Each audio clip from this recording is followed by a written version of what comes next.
The courtroom was packed with restless whispers, the kind of tense silence that carries a storm inside it. In the middle of the room stood Angela Brown, a 32-year-old black woman with a calm but fiery presence. She was strong, intelligent, and deeply principled. Life had not been kind to her, she had fought battles most people never even saw. Yet here she was, about to face a moment that would test not just her courage, but the very dignity she carried in her soul. And then it happened. Richard Hale, a wealthy businessman in his late 40s, smirked at her from across the courtroom. His arrogance filled the air like poison. He leaned forward, loud enough for everyone to hear, and spat out the words. "People like you don't belong here. Don't forget your place." The room froze. Every head turned. Angela's heart pounded. She could feel the sting of humiliation, but behind her eyes burned something stronger, determination. Should she stay silent and endure the insult? Should she speak up and risk everything? Or, should she take a bold step that could change not only her life but the entire courtroom's fate? The questions weighed heavy in that moment. And no one in the crowd knew that within minutes, roles would shift, and the man who mocked her would regret every word he had spoken. The sunlight streamed through the tall windows of the courthouse, casting golden rays that danced on the polished floor. People shuffled in their seats, murmuring about the case. Some supported Richard, others whispered about Angela's resilience. Angela adjusted the files in her hand, trying to steady her breathing. Her palms were sweaty, but her voice inside whispered, "Don't let them break you." Across the aisle, Richard leaned back in his chair, smug and careless. His expensive suit, his confident smirk, and the way he tapped his gold watch against the desk showed one thing: he thought he owned the room. The judge had not yet arrived. That made the atmosphere even more tense, like a stage waiting for the actors to play their part. "Look at her," someone whispered from the back. "She's brave to stand against him. But can she win? He's powerful." Angela heard it all. And yet, she stood tall, her mind flashing back to the day it all began. It was 3 months ago, in a small neighborhood in Atlanta. Angela worked as a paralegal, often helping struggling families who couldn't afford big lawyers. She was known for her kindness and sharp mind. Her mother, Grace Brown, always reminded her. Angela, never bow down to injustice. Even if the world mocks you, stand tall. Angela smiled that day, remembering those words. She didn't know then that she would soon face the very embodiment of injustice. It started when a group of tenants approached her. They were being forced out of their apartments by Richard Hale's company. He wanted to demolish the building to build luxury condos. Families with children, elderly people, single mothers, they all had nowhere to go. Angela couldn't turn away. She gathered documents, proof of corruption, and even testimonies. She knew it would be a dangerous fight, but she had to try. And that's how she ended up in court, standing against one of the most powerful men in the city. Back in the present courtroom, Richard smirked again. "You're wasting everyone's time," he said coldly. "This isn't some charity game, Miss Brown. You think you can outsmart me? Someone with your background?" Angela looked him in the eye. Her lips trembled for a second, but then she spoke firmly. "The truth doesn't care about money, Mr. Hale. And it doesn't care about power. It only cares about justice." The crowd murmured. Some smiled with admiration. Richard's face hardened, but his arrogance didn't falter. Suddenly, the door at the far end of the courtroom opened. Everyone rose to their feet. The judge was about to enter. But instead of the usual figure, something unexpected happened. A voice from behind the door announced, "Please welcome the presiding judge for today's case." The doors swung open. And Angela froze. Because the person walking through wasn't who anyone expected. Gasps filled the room. Richard's smirk disappeared. His eyes widened in disbelief. Angela's heart raced. Could it be? The very person Richard had tried to humiliate minutes ago was about to sit on the judge's chair. The heavy doors creaked open, and silence swept through the courtroom. Every eye turned toward the figure stepping inside. A woman in a black robe, dignified yet graceful, walked with calm authority toward the elevated seat. Angela's heart skipped a beat. For a moment, she thought she was looking at her reflection, but no, this was different. This was Judge Eleanor Brown, Angela's elder cousin, the very woman she admired since childhood. The room buzzed with shock. People whispered furiously. Wait, she's the judge? How did no one know? Is this even allowed? Richard Hale's confident smirk shattered into a pale, uneasy grin. He leaned toward his lawyer and hissed, "What is going on here?" The lawyer stammered, equally stunned. "Sir, it seems Judge Brown has been reassigned to this case." Richard's face darkened. He clenched his fists under the table. This wasn't part of his plan. He had expected an old, easily influenced judge, one who might bend under money or threats. But Judge Eleanor Brown was known across the state as one of the toughest, most incorruptible judges. Angela stared in disbelief as Eleanor took her seat at the bench. Her cousin gave her the briefest nod, not of favoritism, but of quiet encouragement, the kind only family could recognize. The bailiff called for order. Court is now in session. Judge Eleanor Brown presiding. The atmosphere shifted immediately. What was once Richard's stage now belonged to someone else. Flashback years earlier. Angela remembered being a child, sitting with Eleanor on the porch of their grandmother's house. Eleanor was already in law school then, books stacked around her. Angela had asked, "Why do you work so hard, Ellie?" And Eleanor had smiled, her eyes shining. "Because, Angie, one day, someone will need me to fight for them. And I want to be ready." Angela never forgot those words. And now, here they were, her cousin, sitting as the judge, ready to deliver justice. Back in the courtroom, Richard shifted uncomfortably. He tried to mask it with arrogance.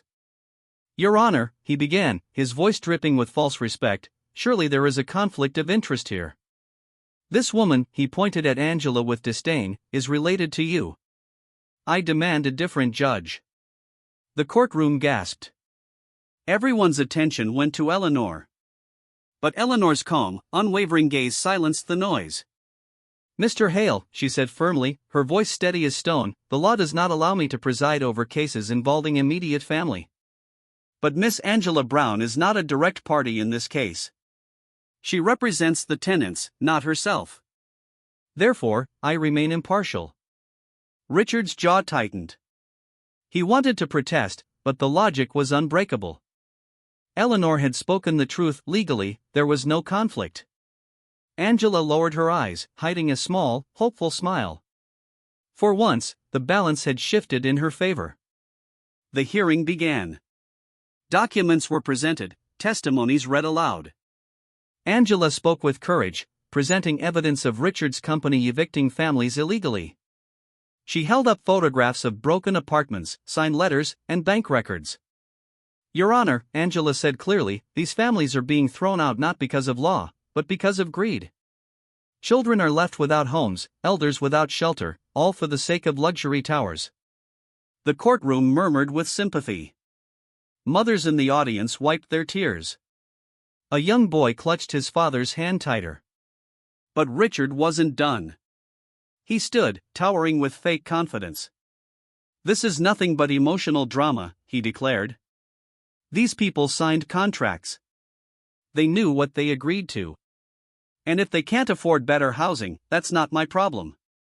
Gasps of disgust echoed. But Richard didn't care. He thrived on his own cruelty.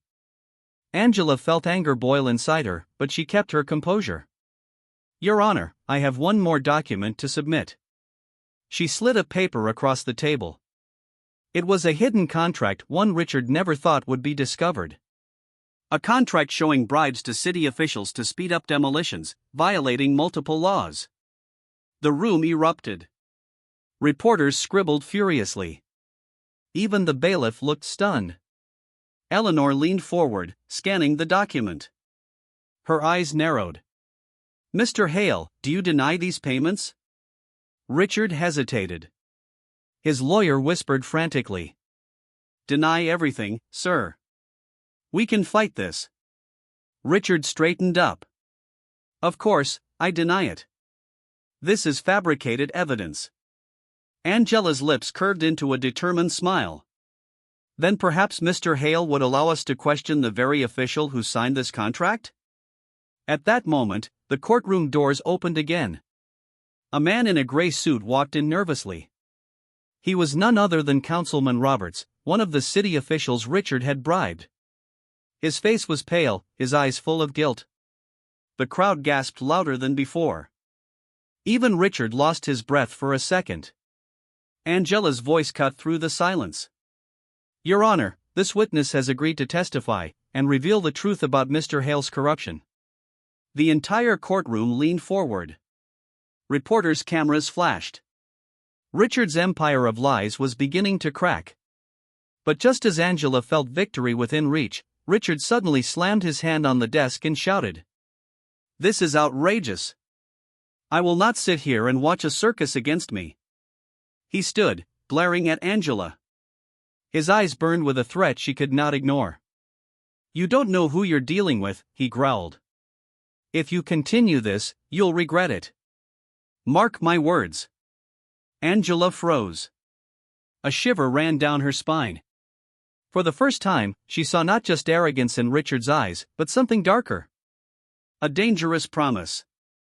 And then, the lights in the courtroom flickered. For a brief second, everything went dark. People gasped.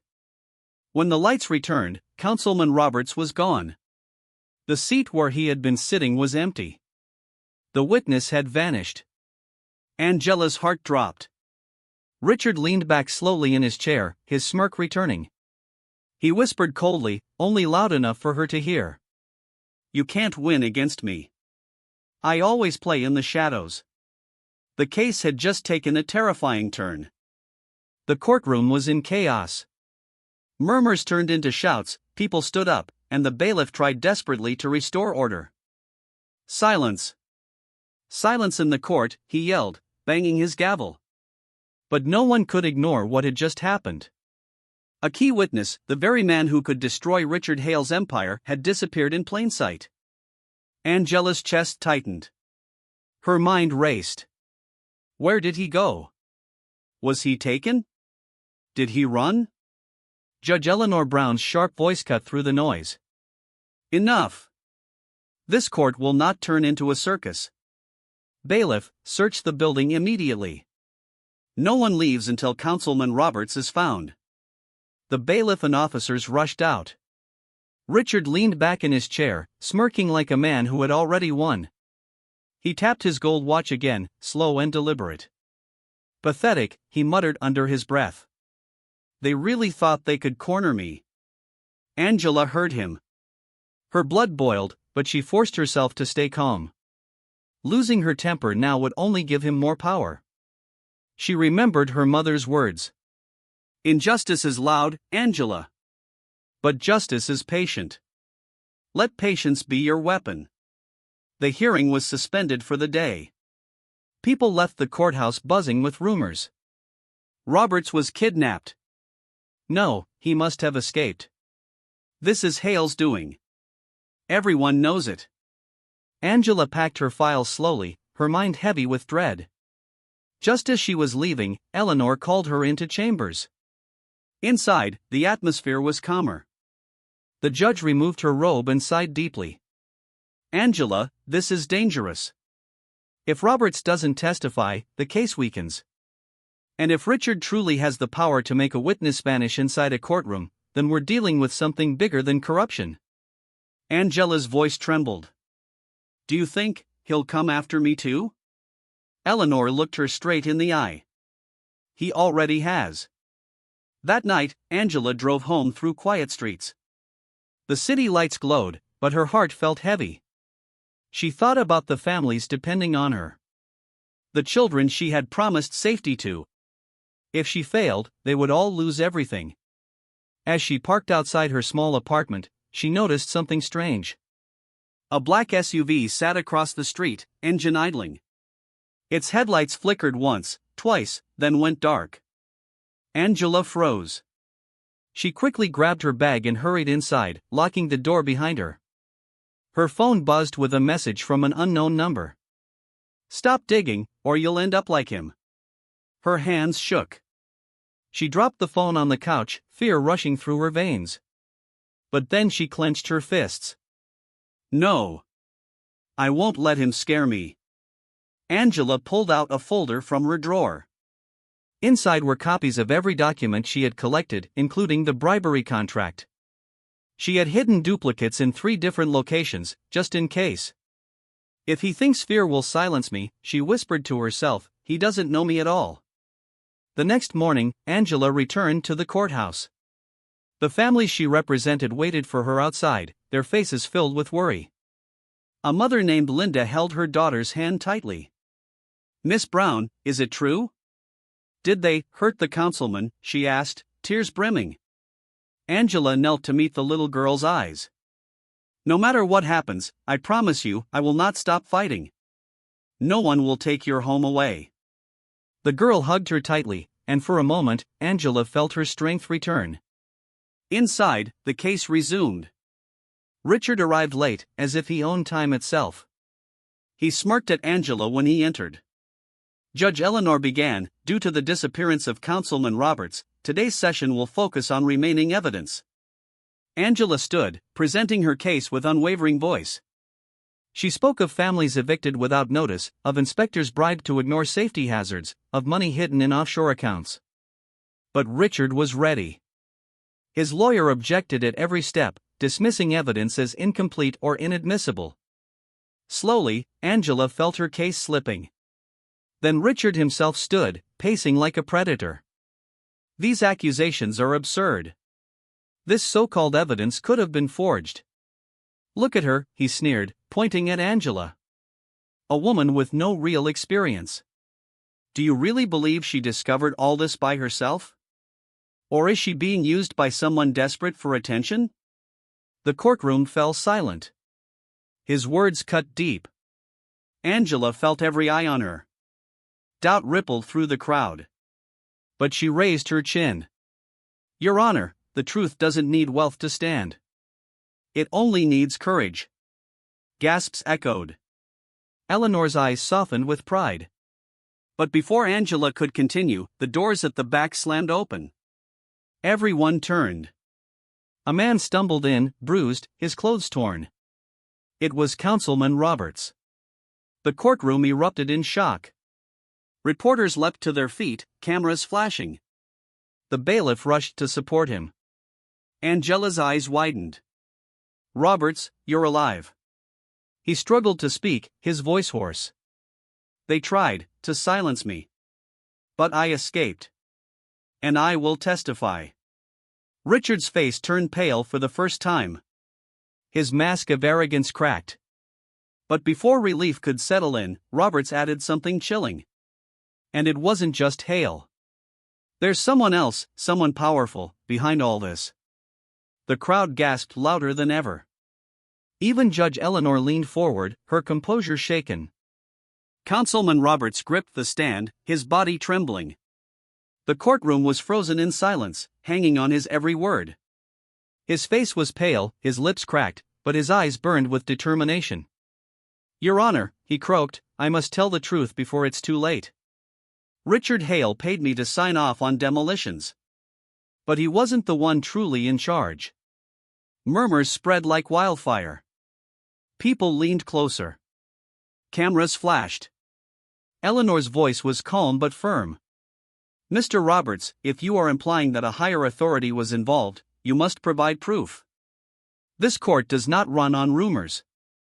Roberts nodded weakly. I have documents. Hidden, in my office." He coughed violently, and the bailiff rushed to steady him. "But I can name the person. It's..." The lights flickered again. Gasps filled the room. For a chilling moment, everything went black. When power returned, Roberts had collapsed, unconscious. Angela's heart pounded. Paramedics rushed in, carrying him out on a stretcher. The mystery hung heavy in the air. Who was he about to name? Richard Hale, though shaken, quickly recovered his mask of arrogance. He smirked, looking around as if nothing had happened. Your Honor, clearly this witness is unstable. His words should not be trusted. I move to strike his testimony from the record. Angela shot to her feet. No. His testimony is vital. Someone tried to silence him again. Doesn't that prove how dangerous the truth really is? The audience murmured in agreement. Eleanor raised her hand to quiet the room. This court will recess until further investigation. No testimonies will be struck until we review the evidence. The gavel came down. Session adjourned. Outside the courthouse, reporters swarmed Angela. Microphones thrust into her face, voices overlapping. Miss Brown, who do you think is behind Richard Hale? Do you fear for your safety after today? Is it true you and Judge Brown are related? Angela shielded her eyes from the flashing cameras. I can't comment right now. But I promise you justice will not be silenced.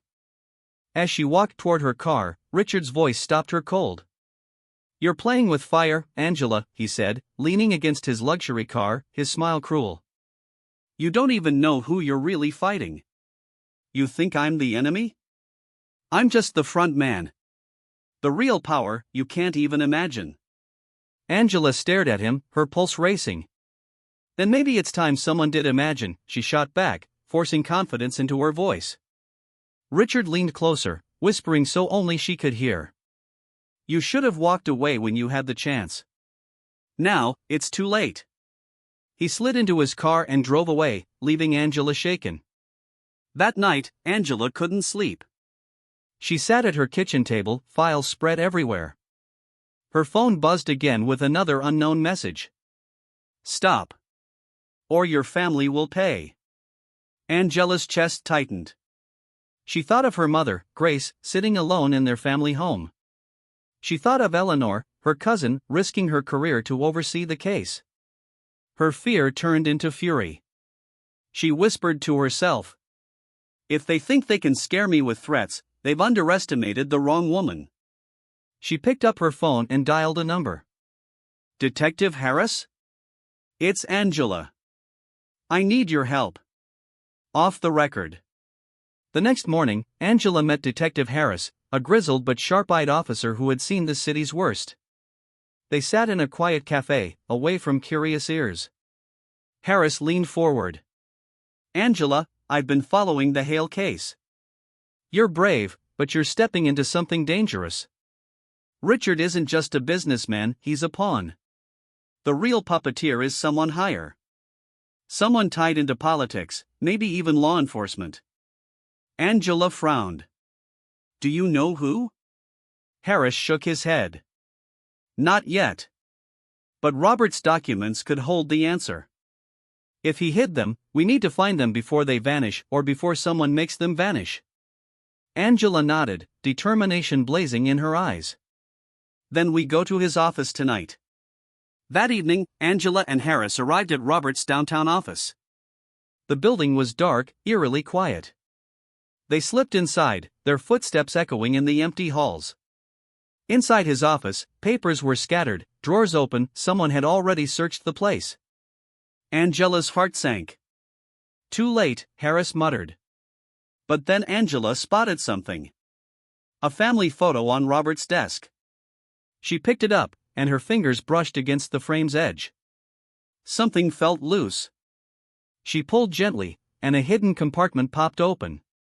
Inside was a USB drive. Angela's breath caught. This must be it. Suddenly, footsteps echoed in the hallway. Heavy, purposeful. Someone was coming. Harris grabbed Angela's arm. We need to leave, now. They rushed out the back door, just as dark-suited men entered the office. Angela glimpsed them from the shadows, men who moved like professionals, not ordinary thugs. One of them picked up the empty photo frame, cursed under his breath, and barked. She has it. Find her. Angela and Harris slipped into the night, clutching the USB that could expose everything. The next day in court, Angela arrived tired but resolute. She carried the USB carefully in her bag. Eleanor looked at her with concern from the bench. Angela, are you ready? Angela nodded. More than ever. She stood, addressing the court. Your Honor, new evidence has surfaced. A USB drive hidden by Councilman Roberts, containing records of transactions between Richard Hale and someone else. The courtroom buzzed. Reporters leaned forward eagerly. Richard's smirk faltered for the first time. Angela plugged the USB into the court's projector. The screen lit up with files, spreadsheets, emails, bank transfers. The audience gasped. Eleanor leaned in, scanning the documents. According to this, millions of dollars were funneled not only to Mr. Hale's company, but also, she paused, eyes widening. Angela's stomach dropped. Who is it? Eleanor's voice trembled slightly, something rare for her. These funds trace back to a sitting senator. The courtroom exploded in shock. Reporters shouted, people stood up, chaos reigned. Richard sat frozen, his face pale. Angela's mind reeled. A senator, one of the most powerful figures in the state, was the hidden hand. And now, by holding this evidence in her hands, Angela had painted a target on her back larger than ever before. She swallowed hard, her voice steady despite the storm inside. Your Honor, the fight has just begun. The courtroom was still roaring with shock.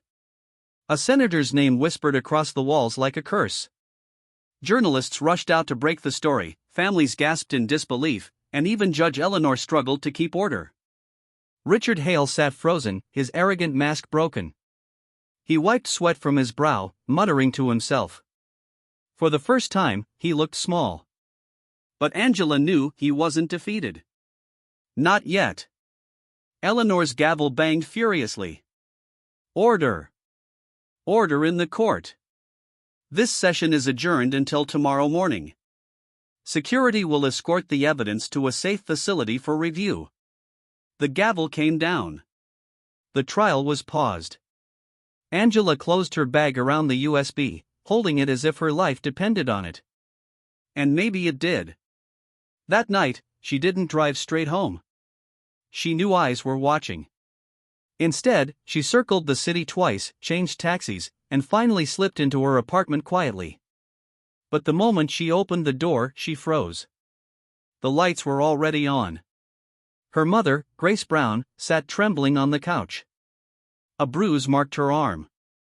Across from her, two men in dark suits lounged casually, as if they owned the place. Angela's heart dropped.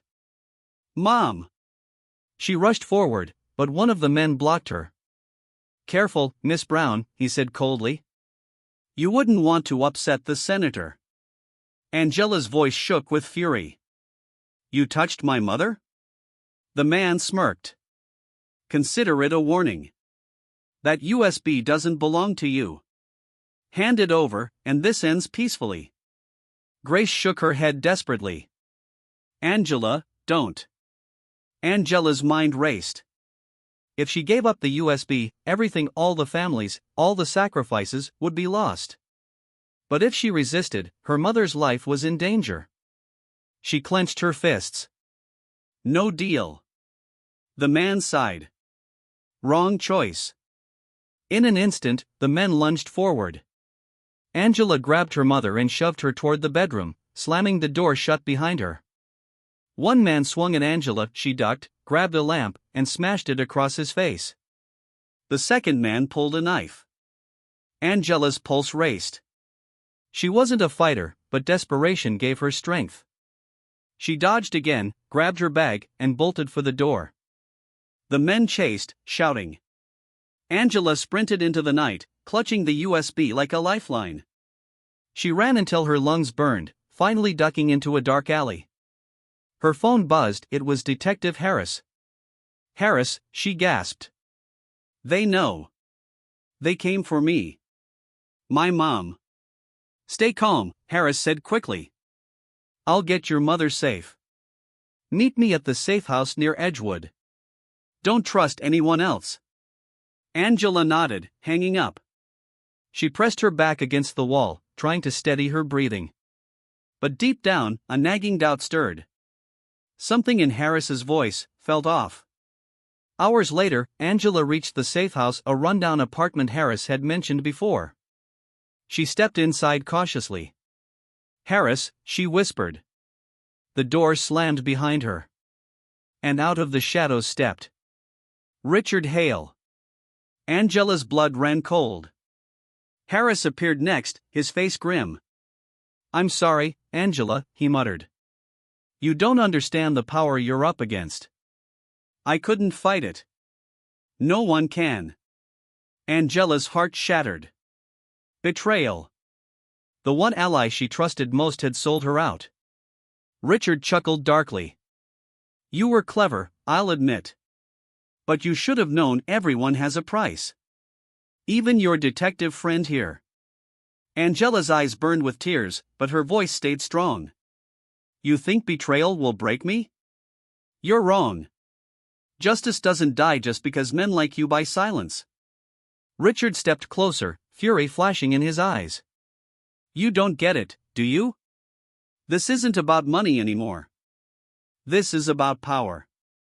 The senator owns this city. And when we're done with you, no one will even remember your name."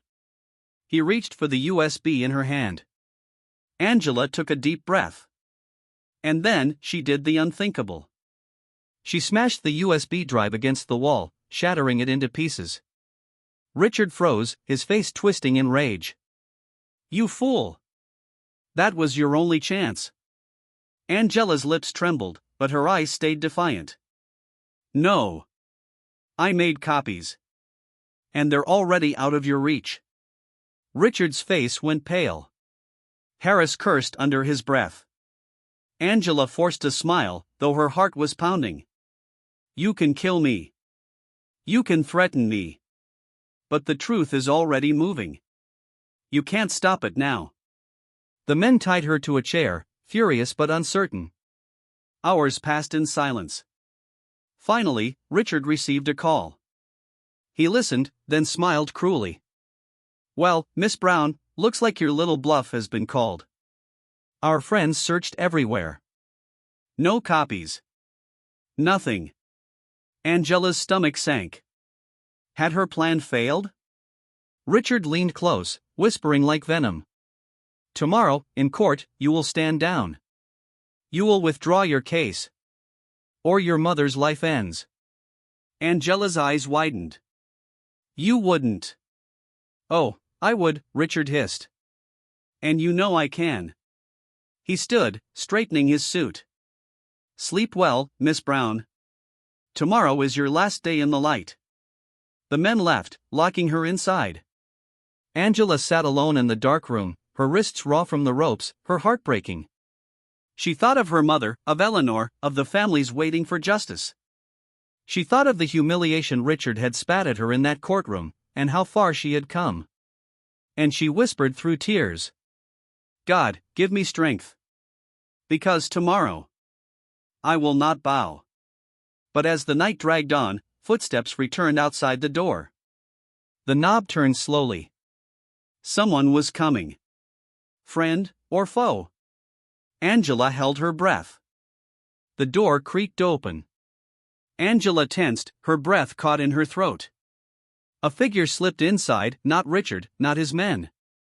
It was Linda, the tenant mother who had begged Angela to fight for her family. Her eyes were wide with fear but full of courage. She hurried forward and untied the ropes binding Angela's wrists. "Miss Brown," Linda whispered, "the guard at the back, he's with us. The families, we've been watching. We won't let them silence you." Angela's heart ached with gratitude. She grabbed Linda's hand. "You shouldn't be here. It's too dangerous." Linda shook her head firmly. "We're already in danger. All of us. If you stop now, we lose everything." "You don't fight alone anymore." Tears burned Angela's eyes. For the first time, she felt the full weight of the community behind her. Morning came.